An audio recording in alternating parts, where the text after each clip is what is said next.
चल ए भैया स्वर्ग नगरिया ओढ़ी के यीशु चदरिया हो। चल ए भैया स्वर्ग नगरिया ओढ़ी के यीशु चदरिया हो। ओढ़ी के यीशु चदरिया हो। ओढ़ी के यीशु चदरिया हो।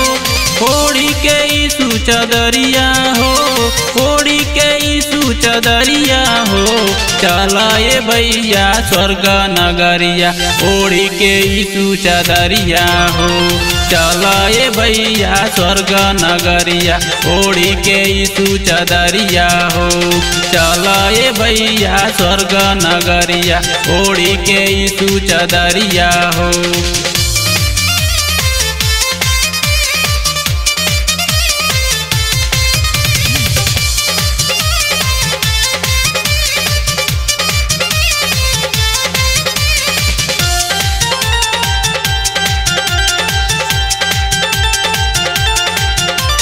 सत्य वचन के चादर बनैह ढक लियो पूरा शरीरिया हो।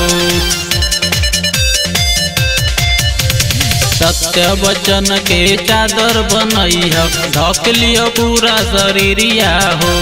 स्वर्ग के रहिया बहुते कठिन है मनवा में खोट मत रखिया हो। कोई फरियाओ जब यीशु के समनवा फट फट वचन बतैहा हो। चल ए भैया स्वर्ग नगरिया ओढ़ी के यीशु चदरिया हो।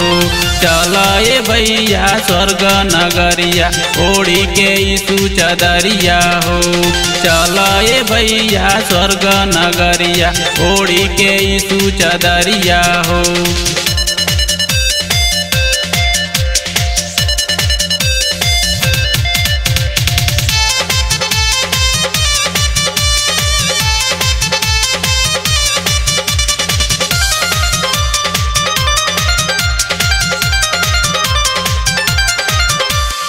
अनंत जीवन के सुखवा तू भोगिहा स्वर्ग व्यंजन खइहा हो।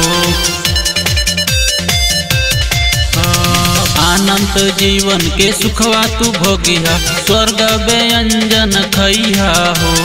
यीशु के सेवा में लागल रहिहा बाइबल बचनिया के पढ़िहा हो।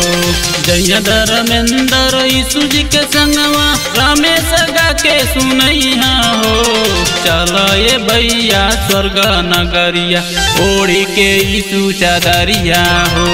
चल ए भैया स्वर्ग नगरिया ओढ़ी के यीशु चदरिया हो। चल ए भैया स्वर्ग नगरिया ओढ़ी के यीशु चदरिया हो।